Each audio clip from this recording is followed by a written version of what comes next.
Okay, it should be recording. Yeah.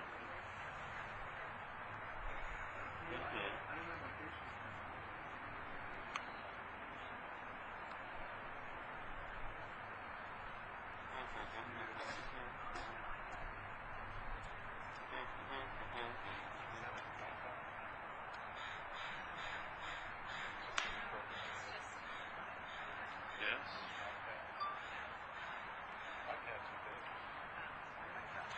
Okay.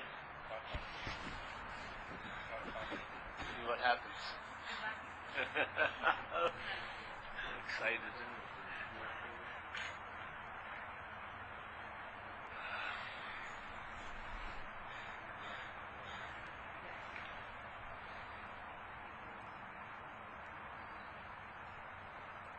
So really, in a way, what we're just sharing here is about how what you call your life starts from a point, yes? It either starts from no point or a point. The mental process has life starting from a point, you, yeah, as an action figure, a long-lasting, independent, separate entity, or what you want to call self-centeredness. So most of our minds are living as if they're a body. And then from there, a story about life and other bodies and the planets or bodies and everything like that is told. And there's a lot of information, but it only comes from one system, self-centeredness, yes? So no matter how much you think about something, like I always tell this story. I was 11 years old and I was walking through the hallway at school one day, and a pretty girl said hello to me, and I went home and wondered what she meant by it for like 5 hours. Yeah? My mind sat in my little room. I forgot all the other experiences, all the other things that were going on. Everything just got sucked into that one moment, walking in the hall, having that girl say hello to me. And my head represented it about 80 times in different lights, yeah? But all the lights had a prior color of self-centeredness, yeah? So no matter how I looked at it, and it presented it, does she like me, doesn't she like me, da-da-da-da-da, you know? But all the presentations, all the interpretation of that one event were products from self-centeredness. Yeah? They came from self-centeredness, and therefore they can't leave self-centeredness. So no matter how much you try to get out of self here, that's just an aspect of being in self.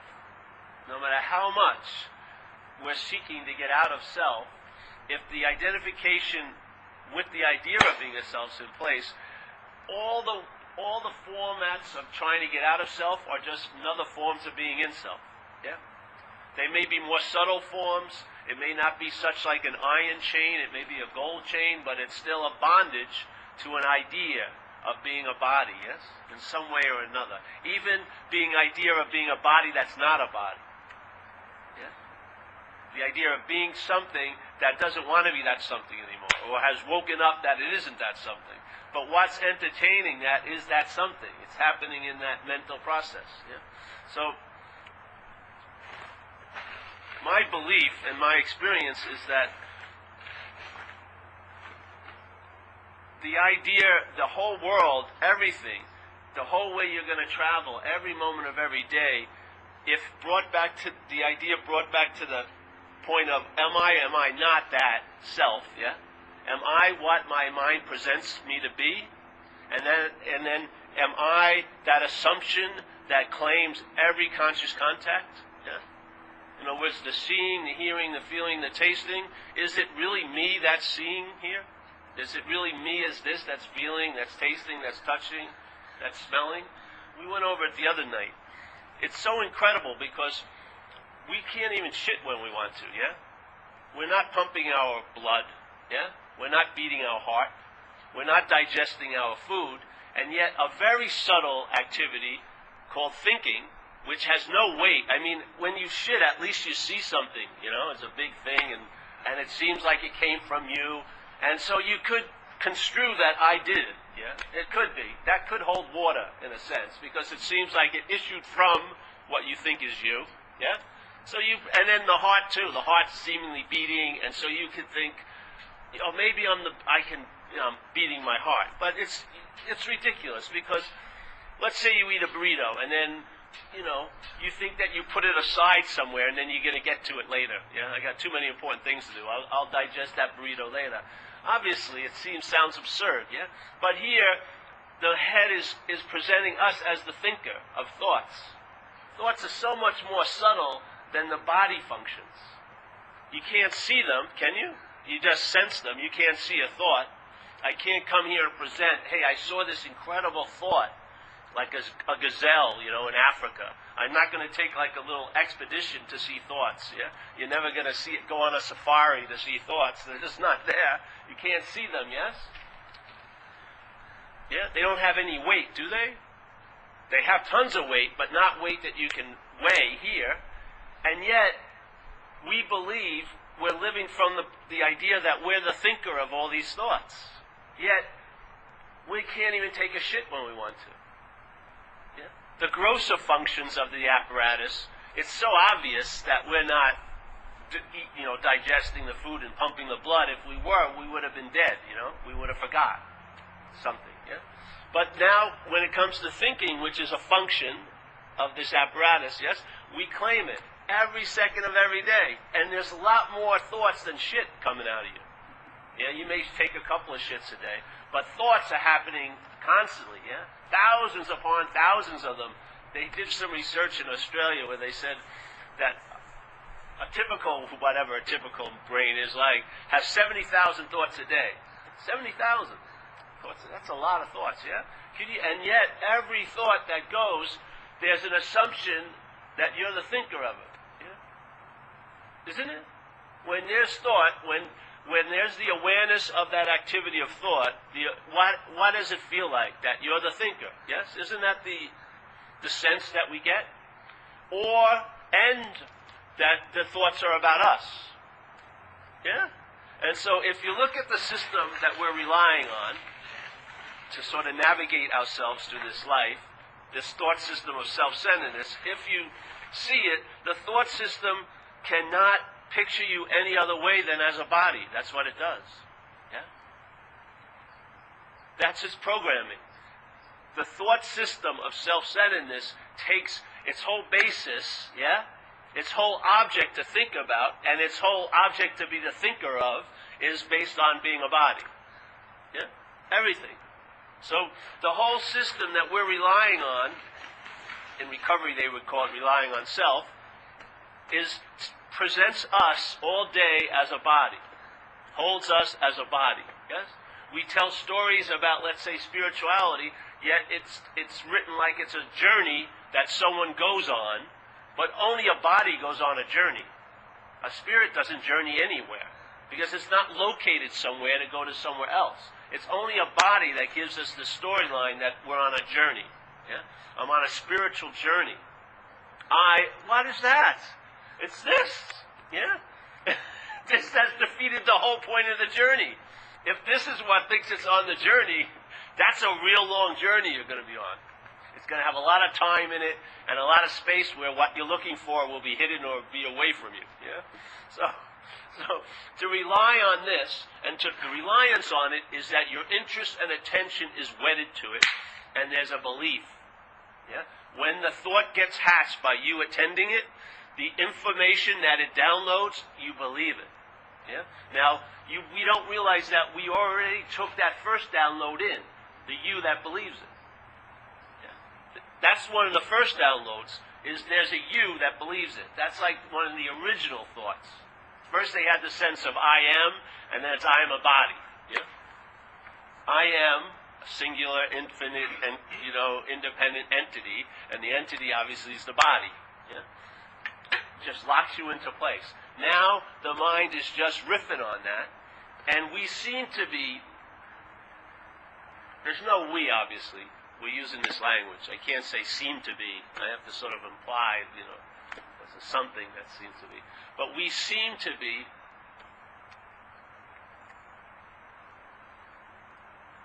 Well, that's actually it. We seem to be. If you look at the word seemingly, that's what it means. Something appears to be true or false to you. Yeah? The true and falseness, first of all, is presented as if it's solid and real outside. That's one of the first mistakes.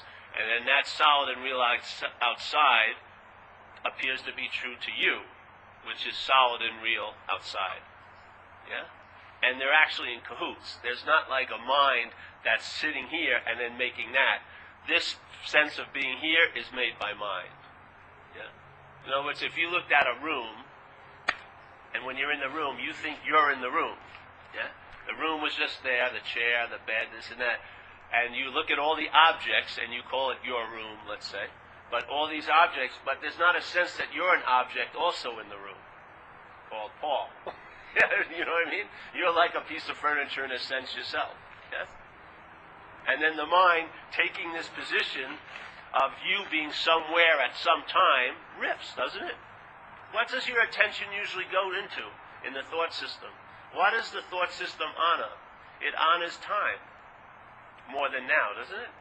Because you really can't think about now. Can you? The only way you can think about now is comparing it to the past and then projecting it to the future. Yeah? But you can never think about now. It has to have an ingredient of time, which isn't now. Yeah? The system can't do it. Check it out. They can't, because all thoughts are from the past. Yeah?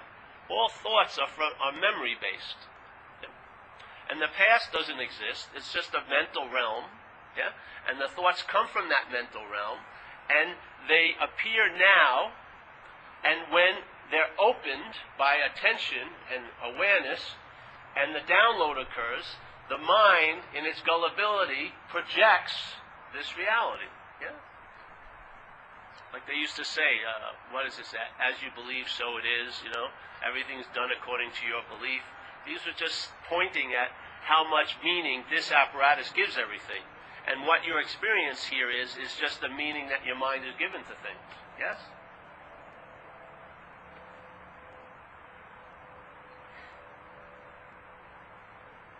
And then the initial meaning that's been given is that there's a you that has these things happening. Yeah? That's very rarely seen. Very rarely seen. The you that is a meaning the mind's given, yeah, to this whole place, there's a you. That meaning's very rarely seen, and then it's all that happens is you experience the effects of the meaning you give everything else. Yeah? And it's funny because the same thought can be going through Eric's head at the same time in my head, but if I knew that thought that was in my head was his, I'd have an immunity to it. Yeah? And if he knew the thought that was going on in his head was mine, he could have an immunity to it. But when there's an identification as the thinker of it, or the thoughts about you, it's very, at that point, you're already in the Chinese thumb thing. Yeah? Any movement is just part of how it locks you in place. Really. So we want to entertain that maybe prior to all this mentality, all this mental realming going on, all the mental experiences that are just conditioning, projecting, yes, and then having a feedback and having an experience as if it was real and solid out there. Maybe, just maybe, each and every moment there's something prior to all that activity. Yeah? And maybe it's demonstrated here by seeing, hearing, feeling, tasting, touching. Yeah? And even thoughts, seeing thoughts and hearing thoughts are the same. They're another subtle, sense, yeah? Maybe, just maybe, that there's an awareness that's functioning then at conscious contact. And just maybe that there's an awareness of that, yeah? Of the functioning. Maybe there's an awareness that we call you, but let's just say there's an awareness that's aware of this seeing, hearing, feeling, tasting, touching, yes? The way we feel it is I'm the one that's seeing, hearing, feeling, tasting, touching, but maybe there isn't an I as this, but maybe there is an I as no thingness, yeah? Maybe awareness is what's seeing the conscious contact, yeah? Maybe awareness is at rest, and then when there's conscious contact, it's in movement. Yeah? In other words, it's like they say the mind is like a mirror. And if you know the nature of a mirror, is it empty, yes?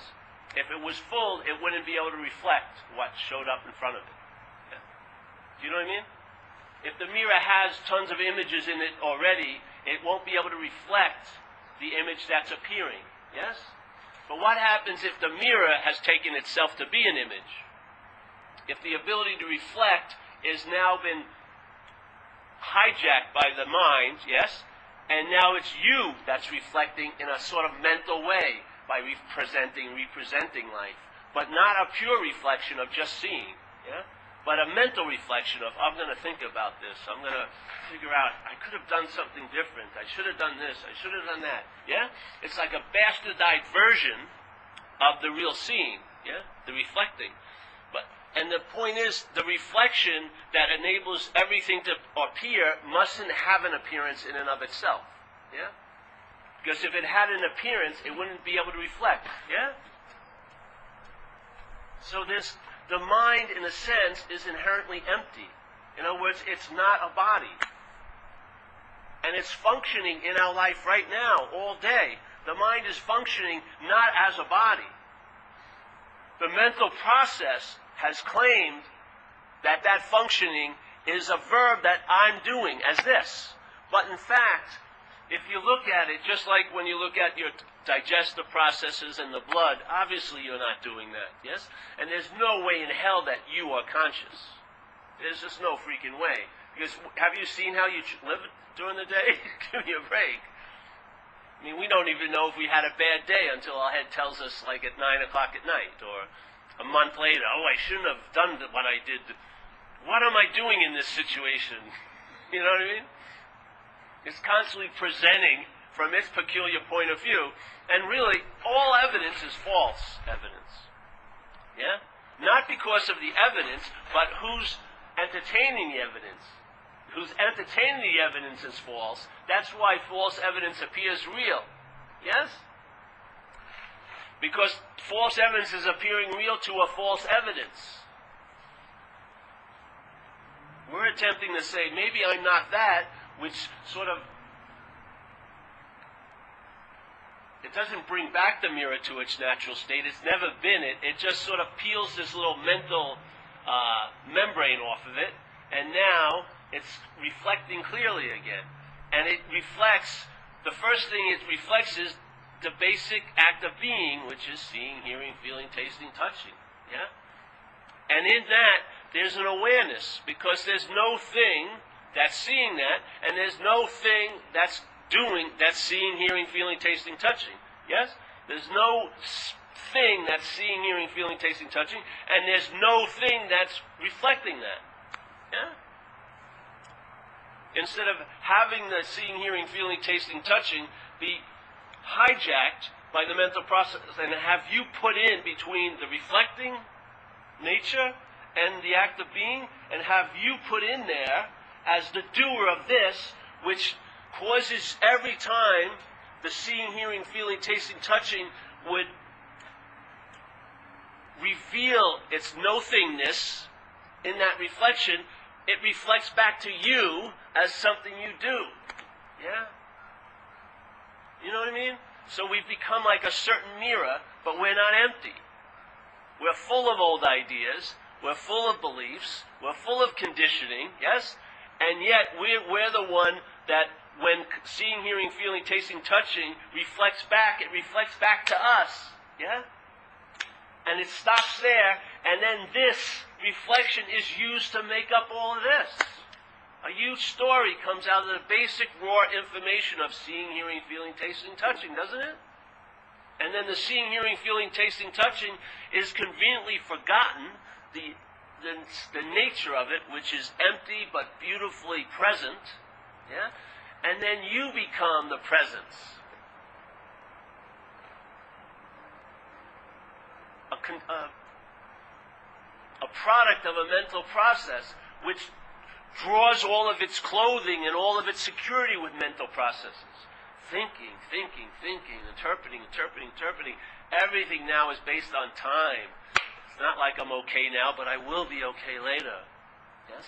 Oh, once I get this, all this unbearability I'm putting up with every day will just finally break, and I'll finally have arrived. and it will all translate into a long-lasting happiness, joyousness, and freedom. Yeah? In other words, I don't want that true nature that I am, which is inherently empty. I want to be totally full. Yeah? I want to be totally full. I don't want to recognize that portal of God, we used to call it in recovery, the hole, the big hole, and we're busy just filling it up like it's a freaking chute. Yeah? But if you would stop filling it up, that's where, quote-unquote, God comes out. Through the emptiness. In the space. Yes? That's when you can be truly influenced here, not by self-centeredness, but by another force that's present, yeah? That doesn't have self as its center, yeah? That doesn't have the constriction of time and space. It's rooted in what's obviously so, and that's that. Yeah? It sees the mind's ramblings because that's its nature, but it doesn't. The seeing of the mind's ramblings, why does it always imply that it's you seeing them? Why is there always a claiming of your problems? The problems that arise in one's life here, because there's going to be many, why are they always claimed as yours? It's sort of like as soon as there's a problem and then it becomes your problem, that's a huge problem. Yeah? Because your head has an interest in maybe prolonging that problem in time, because it may be using it as an excuse for something else. And it has tons of little things going on that you're not aware of. Yeah? Like most people think they know what they're moving towards, but they don't know. Most moving towards is based on moving away from. Yeah? Oh, I really like to go there. No, you just don't want to be here. That's the real fear. Yeah? So there's constantly seeking, and you know it. The seeking is just like a projectile. It has no intention of finding. It just wants to move away from something. That's its whole point. You think the storyline is, oh, I'm looking for something. Have you ever done things and you thought you knew why, and then the reason why you did it disappears and you're still doing it? Yeah? Have you ever believed, oh, all I'm looking for is some relief. You go to that retreat, you get relief, and then you sign up the next week for another thing. And it's constantly, I need the turbocharged relief. There's no resting in what your whole life is based on that you want to find. There's never resting in it. Have you noticed? I know people who've been enlightened 3 times this life. 3 times. One wasn't enough. You have to see, this incessant seeking is not about finding, it's about running from here. Running from the present awareness. Yes? Trying to make what's always so and obvious a goal that you and you alone will find, based on what you or you alone did. It's just like writing a dramatic novel around you. What is that? Eat, pray, and whatever that thing is. Eat, pray, what is it? What? Eat, pray, love, but travel a lot and go to some beautiful spots. Eat, pray, and love. Eat, pray, and love. Jeez.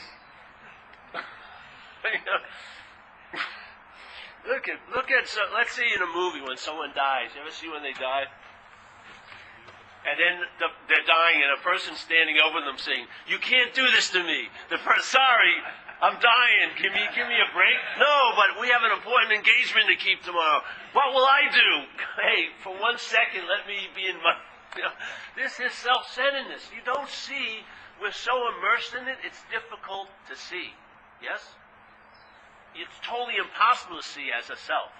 Because the biggest self-centeredness is this, yeah? Which is very difficult to see. You'll never be able to turn and see yourself, yeah? If you're taking yourself to be this. But the amount of information we learn about self is just the periphery. The periphery. And what happens is every bit of information we learn about self, the self claims it as knowledge, yeah? And so in recovery they call it self-knowledge avails you nothing. As soon as knowledge is claimed by the selfing, it's not going to save you. If it could, it would immediately. Because the solution is timeless. It's not based on a process. Yes? Taking care of this and maybe moving some of your attention away from this may take time here. Yes? But the solution has never been produced by anything. It's unproducible. It's the obvious present-day awareness at all times. Right where you are and right where you're not. It's what's seeing. Yeah? It's what's seeing the seeing.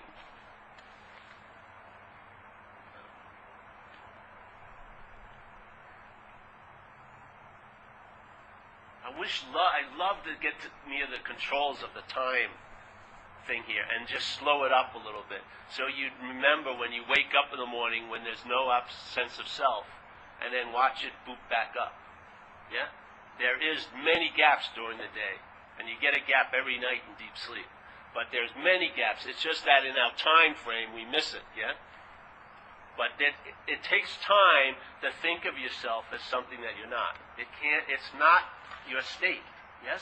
There's a prior state that is what you are that doesn't take any time. Yeah? So it never can be supplanted by what takes time. Because obviously what takes time is an addition to what already is. Yes? What occurred is we've forgotten what already is and we've become identified as the addition. Yeah?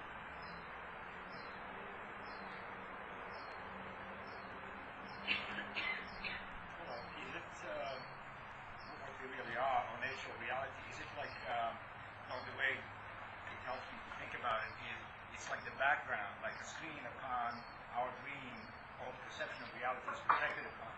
It's got kind of like a space-like quality of not having any substance to it. It's like the background of it all, but, whereas whenever I get into trouble, I get identified with the content of my thoughts versus the background that they're occurring on, Yeah. Yeah. That's a good way of saying it.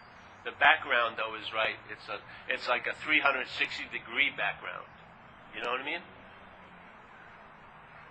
The appearance of the foreground is on the background. The background that's all there is the background. And then in that background, stuff's arising, manifesting. The energy's just popping like a popcorn maker. And it comes through this apparatus, and it pops, just like it's through the conditioning, yeah? It's sort of like, okay, I want to send a certain amount of electricity to this room. I'm going to put a plug in there, like a outlet, and I'm going to lay the wires, yes? And then that's the way it will shoot. Well, here's manifestation, and the mind is certain crimped in a format called self-centeredness, and it makes, like a cookie cutter, a world. Yeah? Based on all the information. And this world appears solid, but to who? To you. Yes? To a you. And even in this world that we call a world, animals and everything, they have a whole nother frame of living. They don't see, some see infrared, some don't see, you know what I mean? There's all these different segments, and in some philosophical arenas, that would be, look, your vision today is based on your conditioning, yeah? You have conditional vision. You know what I mean? You have a very small little, like, surround sound blinders on. Based on your condition, they would call it karmic conditional, but let's just say conditioning of the brain, of the mind, yes? And so all you can see is through this little thing. Yeah? But here is infinite. It's like that story about you think you're in a box, and you're looking at the box, and everywhere you look, you see the three walls. But in fact, you're the pseudo fourth wall. The box is open. It's never been a box. You've never been trapped in it. All you're doing is seeing from the one wall that's not called a wall. It's called you. Yeah? So I call this wall you, or me, and in this me, I think I'm in a box. So if you question, am I this? And you see it not, there's your out, because you were never in a box. There's never been a box. There's only three sides, yes? Here, infinity. Infinity. What happens if the mirror, or the mind, its ability to reflect, is entertained as it has two sides, just like everything else here, in a way, dualistically. It doesn't have two sides, but let's just say it that way. So here's your attention going out, yes? Attention's going out and meeting things, and information is being stimulated by that contact, yes? And the brain's making up a story, and then we're living that story, seemingly, yes? But at the same time, my interest and attention goes out this way. My interest and attention is going this way all day. And if you're taking yourself to be this, then it is a self-important loop.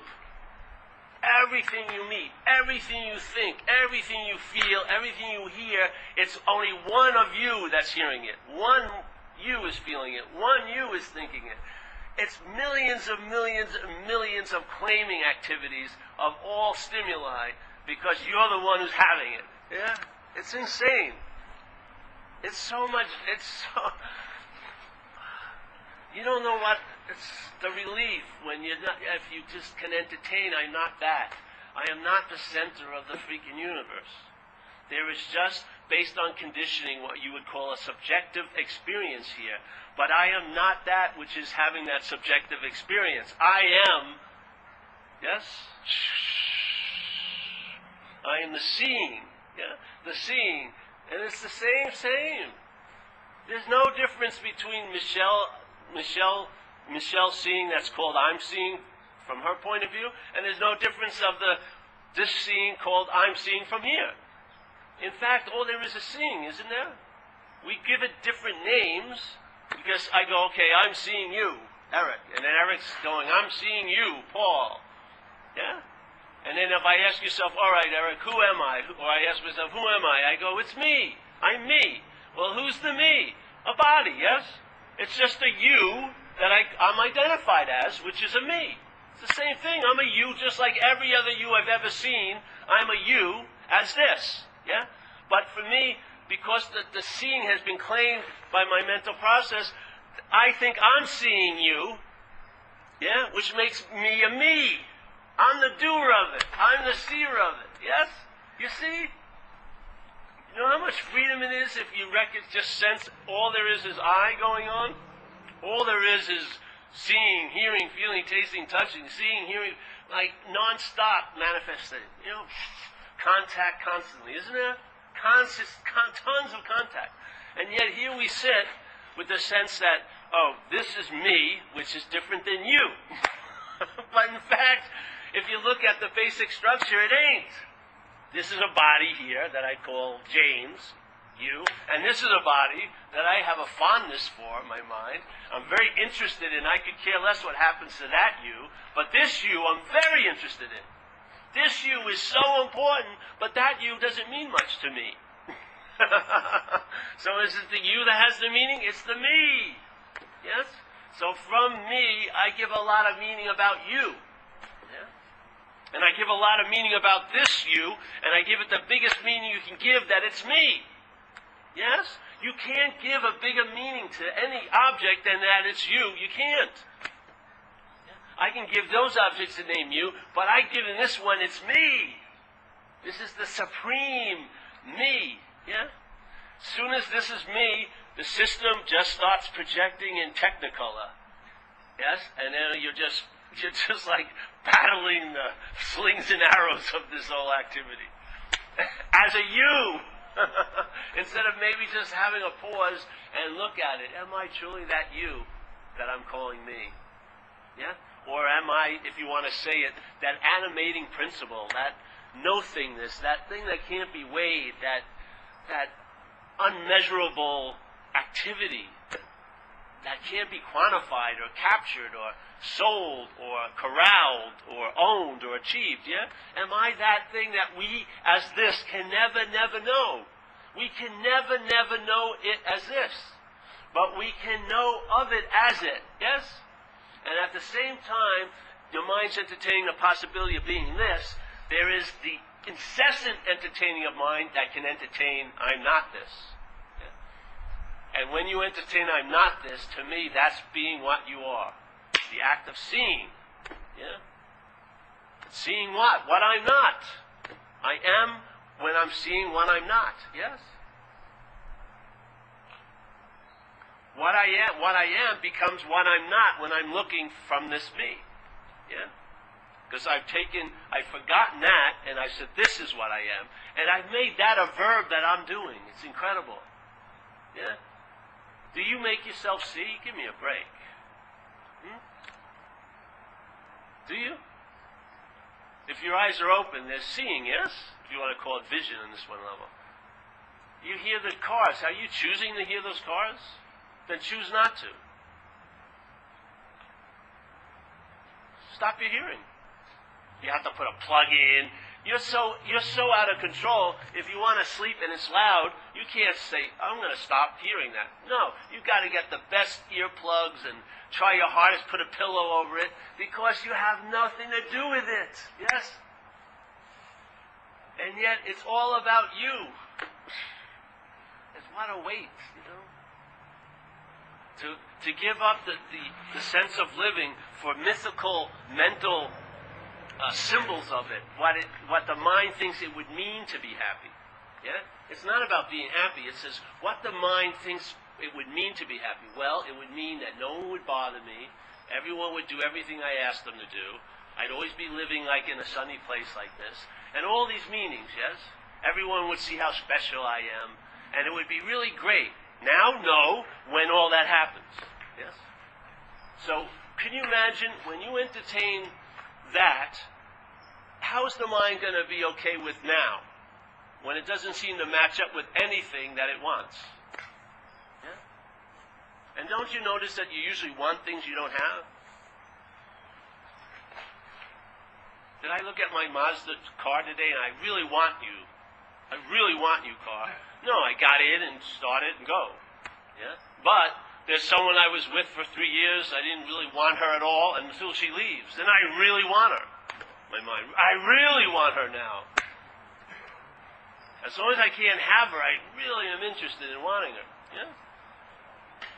I'm really interested in peace, but God damn it, don't you bring it to me now. No. I want to sign up for something. I want to practice. I want to fail and get some credit because I'm scared shit of being free. I just want to be free. Yeah. Being free really has nothing to do with you. That's the dilemma. Yeah, that's the bridge that we don't want to cross, an imaginary bridge. We want freedom, but we want it to have something to do with us. We want to have something to do with it. Freedom really has nothing to do with us. Yes? As this. Nothing. That's why the mind, with all its talk, has very little interest in really finding it. Because it's this absence, the absence of being identified as this, is the freedom. Yeah? You're not going to have freedom. It's going to translate through this, yeah, and your dream's going to get happier. But I know so many people who are still waiting to get the message. They just refuse to give up. And there's no waiting for this message. But they want to get it as this. They're not saying that, but there's a sense that they're taking themselves to be this, and they want to get it as this. Yeah? And it's an impossibility. This is inherently absent, and that is inherently present. You can't, darkness is never going to introduce itself to the light. Darkness is just the absence of light, yes? There is no darkness is never going to appear in the light. It's the absence of it, yeah? So in a sense, what we are is the presence, and what we're identified as here is the absence of that presence, in a sense, yes? It's not truly absent, but it's a pseudo-absence, a mental absence, yes, of the presence. That's what we actually are here, as this. When we see I'm not that, that's the presence. It floods in. Your interpretation would seem like it floods in. It doesn't. That's just the mind's interpretation. It's always been so. Yeah? It's such a great relief.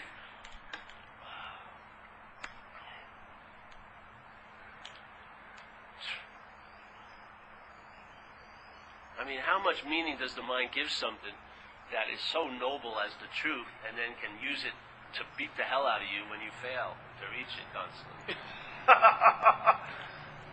Have you ever noticed that? You ever notice self-centeredness? Self-centeredness is a very trippy system. When my father, I use this a lot, but it had a big impression on me. When my father got ill when I was 6, he passed away when I was 9, you know, he stopped playing with me, couldn't do a lot of things he used to do with me. So my family sat me down. I think Dr. Jan Quinto came over and talked to me about, hey, your dad's getting ill. He's not going to be able to play baseball with you anymore and this and that. No matter how much they said, in my gut, because of self-centeredness, I believed my dad wasn't going to play with me because I did something. Yeah? It was because of me that he wasn't. I had no way of entertaining that I had nothing to do with it. It was impossible.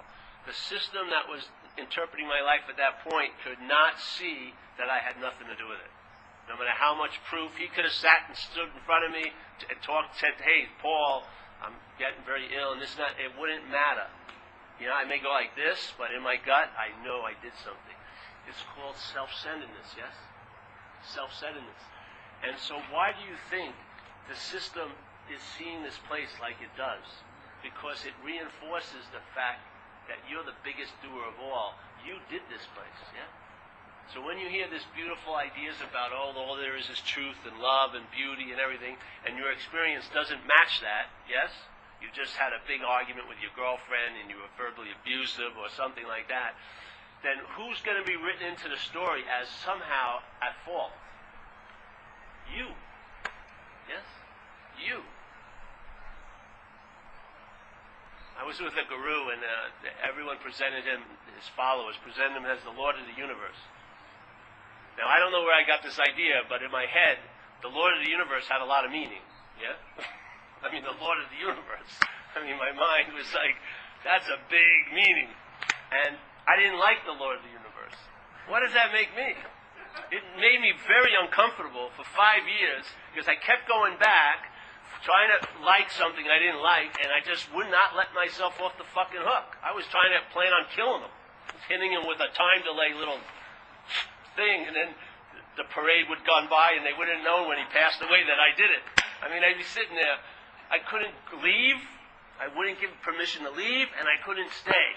It was exquisite suffering. Exquisite suffering based on something that was supposed to be about freedom. It was so fucking painful. Yeah? Because every time I could not get out of the logic of self-centeredness. All right, he's the Lord of the universe. I don't like him. What does that make me? It's just I could not get out of that court system. I was convicted and tried, and it was fucking painful. And my girlfriend was a devotee. She rushed right up there.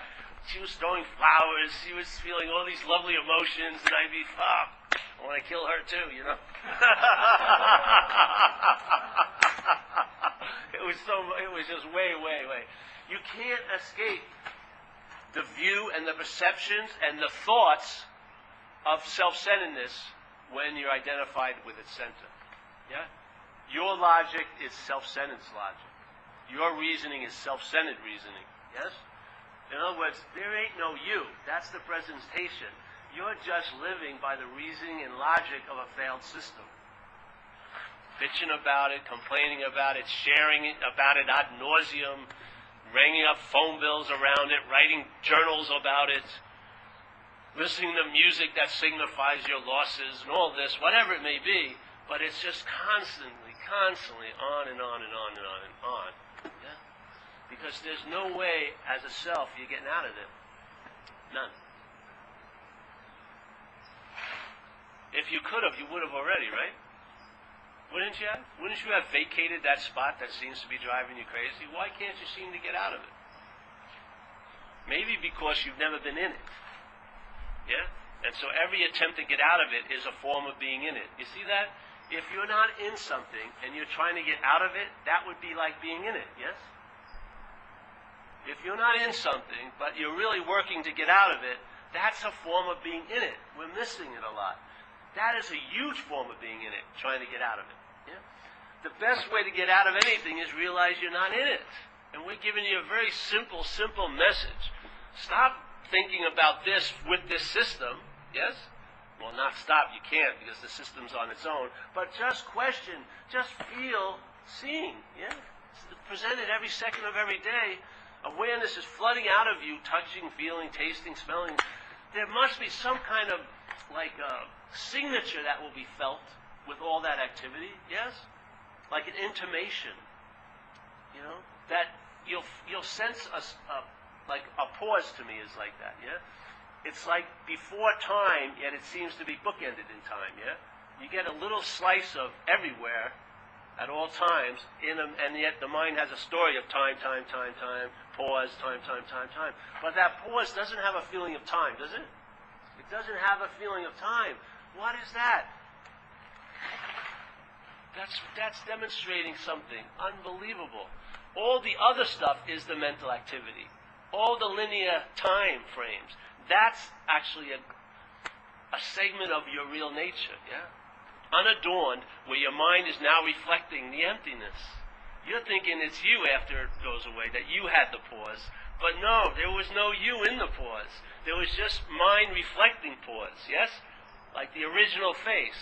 No face at all. You ever hear it? You feel it? pause is like, there's no face there. There's no you to have it. It's not happening to a you. It's the absence of all the activity of selfing for maybe a second or whatever. But that pause is your original face. That's it. Yeah.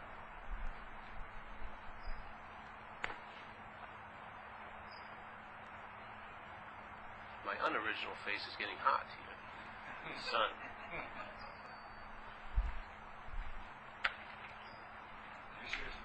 You can.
Yeah, the mind gives it a meaning as if it's a whole. It's a portal. It's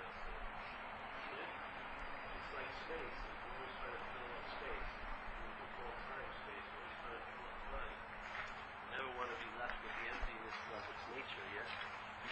What I saw at the river of the what I saw was, as I am, I have absolutely no about anything. And I was like, I really was because it's like, I can't go back to past this concept.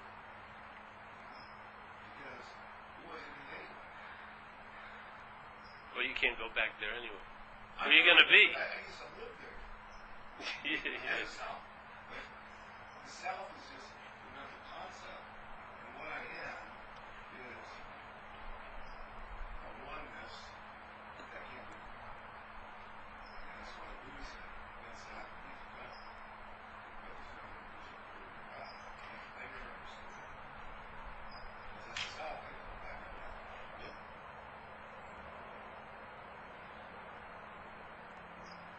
So I'm sure when the basket goes around, you're going to give me a large check. Delivered finally. Took 2 years, but hey, repetition is good. Yes. Here it can seem like it evolves and deepens. That's the fun of it. Yeah. There's always going to be an interpretation. Mind's interpreting this place. You don't believe when there's a sense of this that it doesn't attempt to interpret that.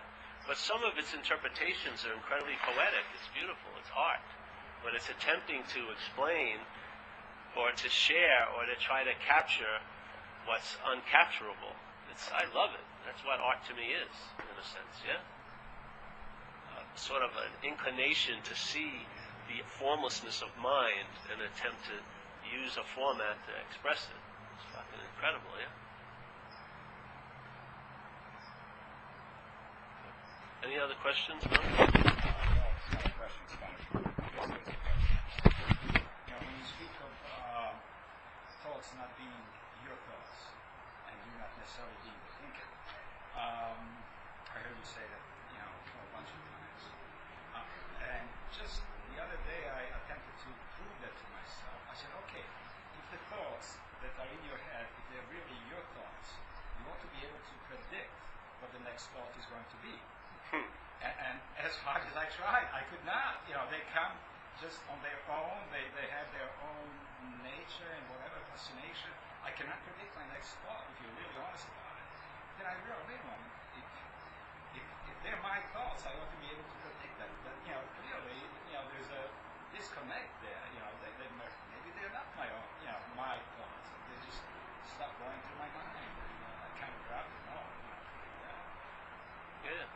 Well, the one thing that you're correct, the mind's correct in predicting that it's you. Yeah. That's just one firm prediction we very rarely look at. Yeah. That you're constantly predicted by mind. The mind is remembering us, yeah? So we're a prediction of mind. Mind is predicting us in this place in time. So I predict that this world's going to be here the next second, and I predict that there's going to be a feeling of me. So all the other ones are fine, but that prediction is a good one to see. Yeah. And so the prediction will continue. It's not like the prediction stops, and there's no one it stops to. There's just a shift of emphasis in a way. Your attention and interest that really what is your life really? Is it your body or is it your interest and attention? Yeah? Is it my body that attends to the ocean when I hear a wave? What brings me that sound and the meaning around it is my interest in it, yeah, and my attention. Someone else who would be at the beach wouldn't hear the wave at all, yeah. Our intention, if I would call what has really lived here in this place, it would be interest and attention. Really, I would say that's more of what the living quality of my life has been than the body. Yeah. I just call the body the home where interest and attention goes out from. But I would say, and then even past that is this the present awareness is obviously the home of all. Yeah? But as an activity here, I would say my activity is less of body than more of intention, interest, and attention. Yeah?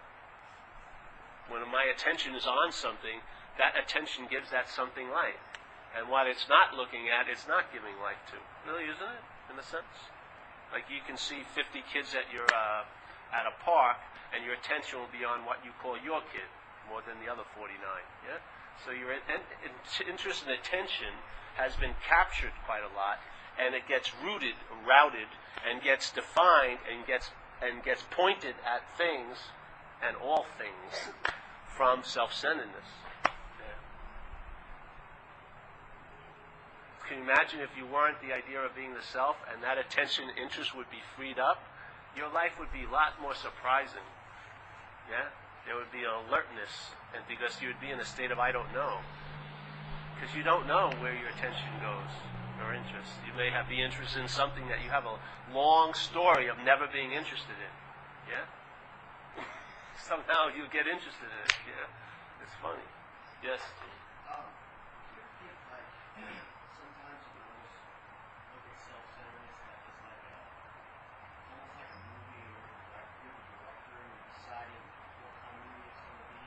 What's going to happen to it all, as opposed to just, and then everything that happens in your life, you're looking at it like it's this type of movie, and all the drama and everything that happens and all the things for you, and everything like that, as opposed to just trying to get away from that, not trying to be this director of a movie of how you think it's going to go. Like this, my life is going to be like a dramatic. Yes.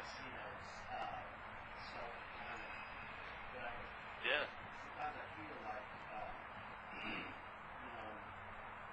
constantly in self-centeredness, that I'm predicting how all these things in my life are going to turn out, and what the outcomes are going to be, what kind of a movie it's going to be. Well, yeah.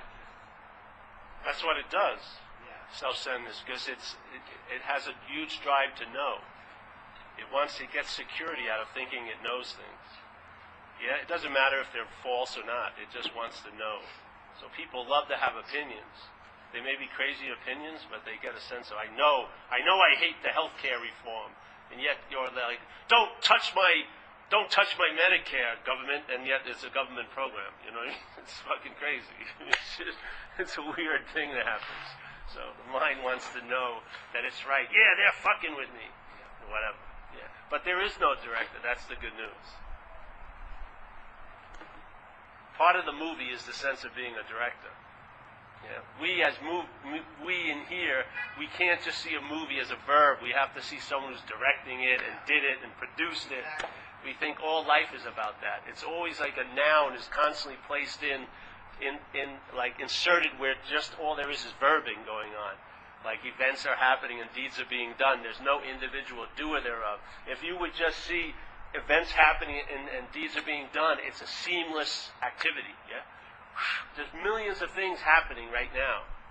Things are moving that you don't even see. Underneath the ground, there's things going on. Yes? Constantly manifesting. And we just want to be a noun. We want to sort of go, okay, I'm going to claim this little stream of verbing, and I'm going to say I'm the doer of this stream of verbing, and this has been my life for 80 years, and I did this, and I had this, and I had this, and did that, and did this, yeah? That's what the mind's actually done. Millions and millions of streams, and we go, oh, this is my stream. And we think this which is part of the verbing, we take to be the noun. Oh, I'm the one who did this. I shouldn't have turned off this road. I wouldn't have gotten all this trouble. Yeah? And we have stories about what ramps we get off and what exits we take. It's all made up. Yeah, shit, yeah. But you can have some fun with it if you just get a little loose around. But if you take, like in recovery it says, don't take yourself so seriously. Shit. Fuck. You know what I mean? There's a way of... you don't need to feel a part of by bitching and complaining about things everyone else is bitching and complaining about. You can just hold the space and realize all that is just events are happening and deeds are being done. Yes? Instead of having investment in my story. Because if your mind's invested in your story, it's going to promote it. It's going to freaking parallel it with other stories. It's going to do a lot of, like, knitting.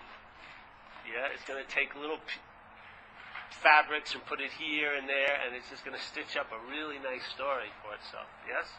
And we reinforce it all day. People are reinforcing like the solidness of this place all day. And when there's a miracle or a free sample, they don't honor it much. They just go right back into the narration of how terrible or that person did this or I wasn't, on and on and on. I mean,